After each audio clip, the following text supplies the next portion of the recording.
Hello hello hello Srinivas Goud గారు అవునండి.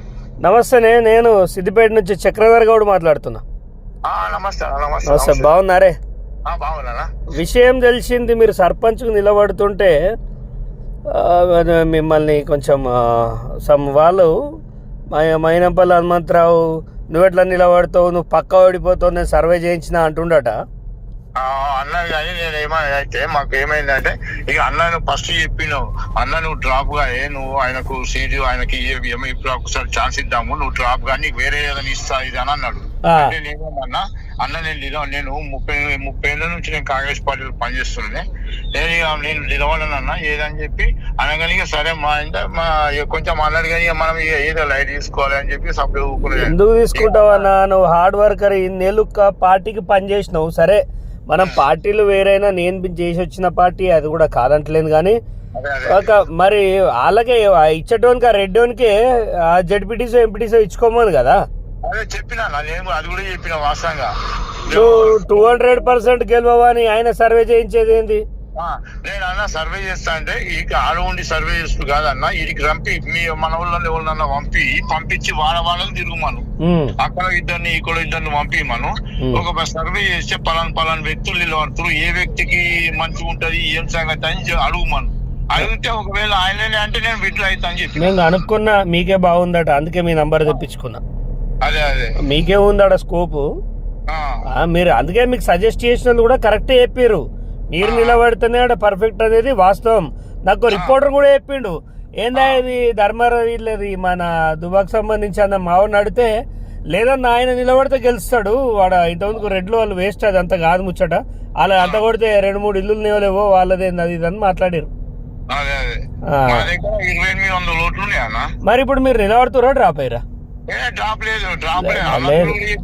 మీరు ఎట్టి పరిస్థితిలో నిలబడండి, మీరు పక్కా గెలుస్తారు ఖచ్చితంగా.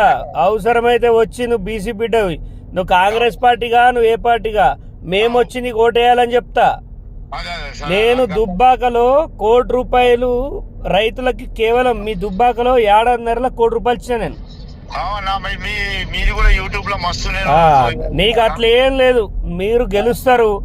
మైనంపల్లి కాదు, వాన్ అయ్యొచ్చి చెప్పినా, వాన్ అయ్యొచ్చి చెప్పినా నువ్వు వినొద్దు. ఎందుకు చెప్పాలా అన్న, మన బీసీలలో మన గౌన్లలో నీకు ఎక్కువ దొక్కేయబడుతున్నాం, అంత అవసరం లేదు. నువ్వు ముందుకు పో, నువ్వు గెలుస్తావు. నా మాట చూడు, నువ్వు గెలిచినాడు మళ్ళా నువ్వు నాకు ఫోన్ చేస్తావు. 100% నీ హార్డ్ వర్క్, నా ఆశీర్వాదం కూడా అవసరం లేదు. నీ హార్డ్ వర్క్ ప్రజలు గుర్తించిర్రు, నువ్వు కావాలనుకుంటుర్రు. వాడవాడు మైనంపల్లి వాడు రెడ్డి గానికి ఇమని చెప్పడానికి బీసీ మూవ్మెంట్ నడుస్తుంది ఆల్రెడీ బయట. మైనంపల్లికి అంత శాతం అయితే ఆయన సర్వే బరాబర్ అయితే మొన్న ఆయన్నే గెలిచేటోడు కదా. మీరు ఏం వరి కాకండి. మీరు ఇంకొక మాట అన్న, కాంగ్రెస్ పార్టీ ఎవరు అయ్యేది కాదు, గుర్తుపెట్టుకోండి. ఎప్పటి నిన్నాక మొన్నొచ్చిండు మైనంపల్లి. మీరంతా హార్డ్ వర్కర్స్, నిజమైన కార్యకర్తలకి న్యాయం జరగాలని నేను రేవంత్ రెడ్డి గారిని కలిసినప్పుడు చెప్పిన. అన్న గ్రౌండ్లో చాలా చండాలంగా ఉంది మా దగ్గర, సిద్దిపేట జిల్లా మొత్తం. మీరు దయచేసి గ్రౌండ్లో అది చేయాలన్నా అని చెప్తే అది ఓర్వలేక ఈ కొంతమంది దొంగనా కొడుకులు అంతా కలిసి అది చేసిర్రు, లేకపోతే నేను పార్టీలోకి వెళ్ళి వచ్చేది కాకుండే. ఇది ఇప్పుడు ఈ హనుమంతన్న కూడా టీఆర్ఎస్ నుంచి కాంగ్రెస్ లో కాగానే ఈయనకి ఎమ్మెల్యే టికెట్ ఇచ్చారు, ఈయన కూడా అదే పొజిషన్ లో పోతుండు. ఇగో అన్న, నెక్స్ట్ ఎలక్షన్స్ కి అట్లా జరిగాయి. వాడేదో 100 కోట్లు పెడతా, 200 కోట్లు పెడతా, వాడిని ఈకలు పెట్టుకొని వాడికి ఆయనకి అంత దమ్ముంటే అప్పుడే మల్కాజ్గిరిలో ఖర్చు పెట్టి పీకుడు గాడు గెలవలేకపోయిండా, అన్ని ఏతులు దెంగుడు గాని. నువ్వు గెలుస్తావు, నువ్వు డ్రాప్ కావద్దు చెప్తానా. లేదు నా మద్దతు 100% ఉంటుంది. నా నంబర్ సేవ్ చేసుకో. నీకు ఎవడు దమ్కి ఇచ్చినా వాని గుద్దలు దమ్ చేస్తా నేను. నువ్వు గెలవాలి, ఒక గౌడ బిడ్డగా నువ్వు గెలిచి గౌండ్లు రాజకీయాల్లో పాత్ర పోషించాలనేది నా కళ. దానికోసం నేను ఎంతో మంది మార్బలన్నైనా దించుతా నీకోసం. ఓకేనా? థ్యాంక్ యూ అన్న. నమస్తేనే.